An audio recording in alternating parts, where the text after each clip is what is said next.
धेरैजना खुसी पनि हुनुहुन्छ होला, धेरैजना दुखी पनि हुनुहुन्छ जस्तो लाग्छ मलाई चाहिँ म आएकोले। अब we are here to stay, यो कुरा चाहिँ बुझ्नुपर्ने छ सबैजना। अर्को कुरा, जति पनि आरोपहरू मलाई लागियो, अहिलेदेखि लागेको होइन, जेन्जी आन्दोलनदेखि लागिएको छ, म त ठेक्न सकौँला, तर विशेष गरी आइन्दादेखि कुनै नागरिकलाई, नेपाली नागरिकलाई उनीहरूको अपमान गर्न, उनीहरूको चरित्र हत्या गर्न कसैले प्रयास गरेको खण्डमा गृह मन्त्रालय यसमा एकदम संवेदनशील भएर यो विषयलाई चाहिँ सिरियसली हामीले चाहिँ अबदेखि गृह मन्त्रालयले हेर्नेवाला छौँ।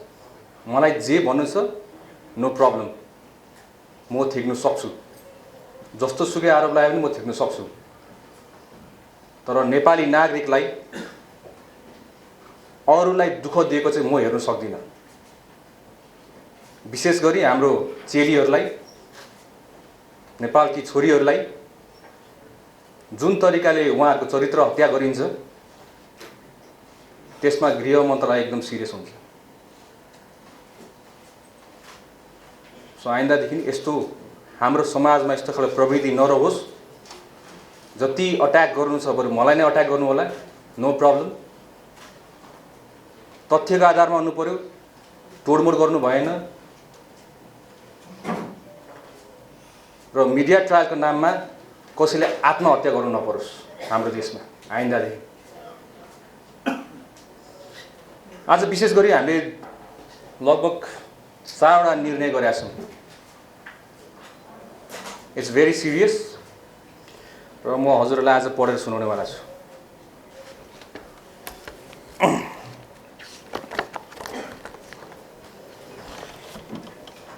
जेन्जी आन्दोलनसँग सम्बन्धित घटनामा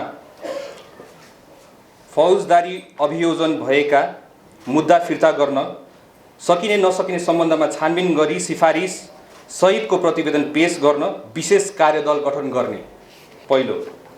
दोस्रो,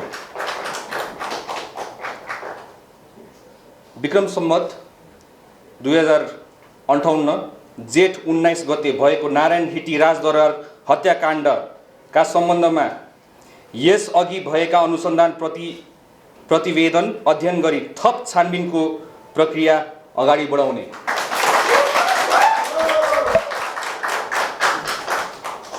गृह मन्त्रालय र सुरक्षा निकायबाट संवेदनशील सूचना चुहावटको घटना हुन नदिन सूक्ष्म निगरानी गरी कारबाही गर्न सुरक्षा निकायमा sensitive information vigilance team SIVT गठन गर्ने। नेपाल प्रहरी अन्तर्गत रहेको केन्द्रीय अनुसन्धान ब्युरोलाई थप सशक्त र प्रभावकारी बनाउने। हाल प्रक्रियामा रहेका अनुसन्धानका फाइलहरूलाई शीघ्र टुङ्गोमा पुर्याउन निर्देशन दिने।